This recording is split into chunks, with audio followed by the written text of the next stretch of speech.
The grid forms up. 23 riders will contest the 8th round of the Moto Gp World Championship at this legendary Assen venue. Red flag has been taken away. Johan Zarco. Zarco got away well, but Marc Marquez, Tino Rossi up into 3rd place. They come into the Struben corner for the first time, and then they explode like a cork out of the bottle down through the beam slang.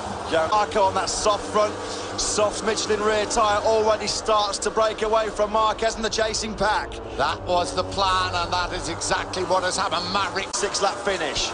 Through the chicane for the very first time. They cross the line. What will Zarco's advantage be at the front? It is 0.6 of a second over Mark. He's down into Struben, turn number 5. He's got 2 GP16s ahead of him, Bautista and Redding. Down through the beam slang they come. There you are. There is Bautista. You've got to be patient, haven't you, if you're in the chasing pack, because you know that probably those softer option tyres are going to start degrading before the end of the race. Well, that's what the strong assets. Jonas Folger had a shocker from that 6th place on the grid. That runoff at the Rushkenhoek dropped him all the way down to last place in 23rd. They must have got past Alvaro Bautista. So quickest man on track last time around was Marc Marquez in 2nd place, a 1:35.001. Just about as long as they keep overtaking each other, they're going to be losing contact with Danilo Petrucci, currently in 4th place. Of course, Petrucci was 4th in Barcelona when he crashed out very late on a couple of weeks ago. Poncharal already taking big gulps of water. Dry mouth already for the team boss. He won't have many fingernails left by the end of this race as well if Johan Zarco continues this charge to what would run on track with a 1:34.752. Great ride by Alvaro Bautista. As you can see, he is now in front of Scott Redding. Is that Marquez? Look at that, he was almost down there, Marquez. Was that big front end slide from the reigning world champion. They are absolutely, and Zarco in front of him. Yeah, the theory, which of course has been thrown out of the window quite a few times this year, is with that hard tyre just behind him.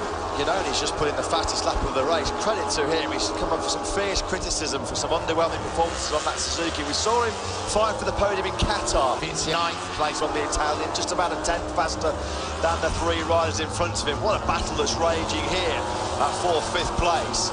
Scott Redding's got a bit of daylight between himself, you know. Champion Davizioso Vignales. And 2 riders who are really, really struggling. Danny Pedrosa's way down in 13th place. Jorge Lorenzo still not able to find himself into the point scoring. He's been in such good form. It's pretty much as you were, isn't it, in terms of the gap between those top 4. They concertina up the effect of the brakes going into the Timmer chicane. Then Redding tries to break away from the chasing pack led by Iannone from Davizioso, Bautista, Vignales and Crutchlow. This is really impressive by Scott Redding. Yeah, he certainly has. He would want to be. Zarco still leads the way. Momentarily into turn 1 off the start line. We saw Marc Marquez lead the way, but Zarco made him wait. Though I thought Valentino Rossi had a little think about getting up the inside of Marquez there. You have to give more kudos and take your hat off again to Danilo Petrucci. That has really concertinaed up now, hasn't it, as they come down towards the beam slang. 18.5 laps to go, round 8 of the Moto Gp World. This could be a ride-saving ride by Scott Redding the way he's going. He's riding for his future. Lots of rumours about whether Pramac Ducati are considering other options. Well, we know they are. Just waiting for this explosion to come. Yeah, Marquez and Rossi look really strong in that 4th sector.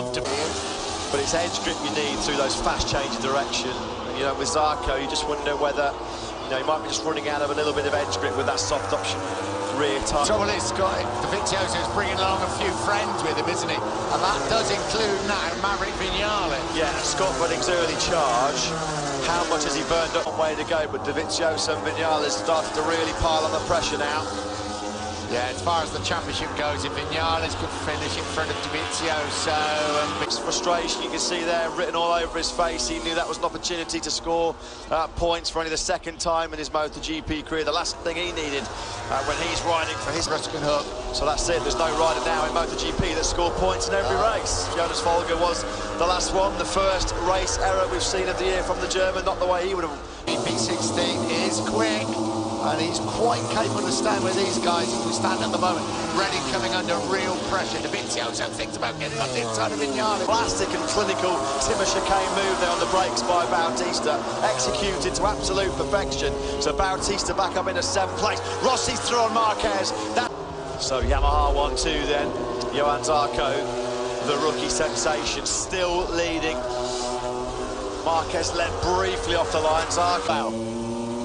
Rossi moved into 2nd place, the first move of the top 4 for a long, long time. Zarco trying to break them to the front, that hasn't worked, so we'll just see what Zarco's got. We know what Zarco's got. He will fight aggressively to hang in there. I'm just wondering whether Marquez was going to have another lunge at Rossi at the timber chicane. Contact between Zarco and Rossi. Rossi was really fortunate, the 2nd time this year that there's been contact between Zarco and Rossi. Cash your minds back to the Circuit of the Americas in Austin, Texas. Incident, right. Let's have a look at it. Yeah, Rossi's running a wider line. Zarco, Rossi just ran the wide line. You can see there the contact lifted Rossi's foot off the left. Zarco, though, he was doing a Rossi there. Once you pass, you know, when Rossi gets overtaken, he fights straight back at the next corner. And that's what Zarco was trying to do. There's nothing wrong. In crucial laps to go. Yellow flags are waving there at the final chicane. Vignales has crashed. The World Championship leader, Maverick Vignales, has crashed out. We saw the... Down he goes, coming out of the chicane. Left-hander loses the front end, and his championship lead almost certainly will disappear. We ride with him.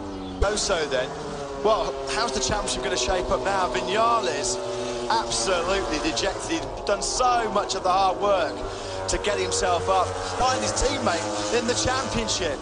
Meanwhile, at the front, 2 old friends are meeting up, and they are ready for the fight of all fights. Deary me, I now dropped back behind Danilo Petrucci on this lap. So Zarco back in 4th. Has he made a mistake, or is he just running out of a bit of a grip? Straight away, Marquez gets the Vignales out on his pit ball.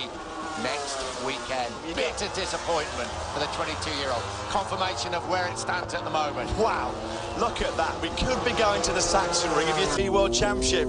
That could all change, of course, with this fantastic fight raging now between Rossi and Marquez. It looks like Johan Zarco might be struggling to hang on in there. It's this race because it will make the championship so much closer, but I don't even think they'll be thinking about the World Championship. I tell you what, they won't be forgetting old battles. They'll be remembering old battles in this one. They've just set personal best laps. Bradley Smith has crashed out of the race on the factory KTM. Smith was circulating in 20th place.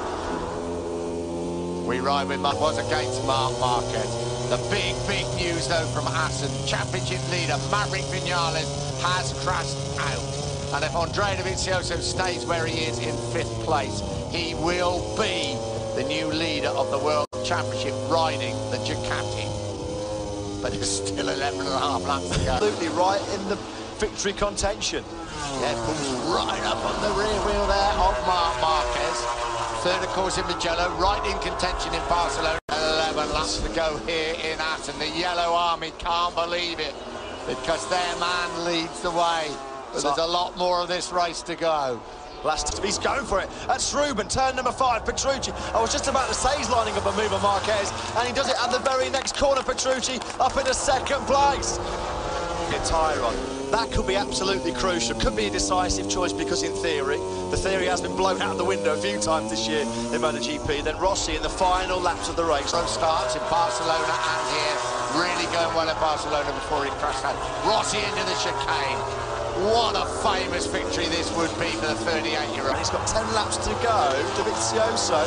There might be more crucial World Championship points at stake for the Italian. Has he got time to hunt down this man Zarco? Here is Rossi looking pretty confident, looking pretty comfortable. He did lead, of course, on the final lap in Le Mans when he buckled under intense pressure from his teammate Maverick Vignales. Knows he's clearing off and also knows that he's having problems getting past Danilo Petrucci. Again, he knows as well that Maverick Vignales is out of the race, so he doesn't want to take too many risks. Lorenzo, Baz Abraham, Rins Barbara, Espargaro Pole and Tito Rabat. We've had crashes for Bradley Smith, Maverick Vignales, Jonas Folger. Here last year when he crashed out, just in front of Cal Crutch, so that's at Struben, turn number 5 for Bautista, so another top 6 slips through the grasp of the Spaniard. Really sorry to butt in, Nick. We are getting a few minute little drops down here in pit lane. No. No, it's if it stays like this, it's okay to race. If it's okay, it is. Potential sting in the tail here. You are now allowed to pull it. Dovizioso is. Oh, sorry, I'm getting it. You can see quite clearly. No, Dovizioso's ahead of Zarco. You can see quite clearly. Can he make it 3 in a row? What a hat trick this would be for Andrea Dovizioso. He's on the podium places.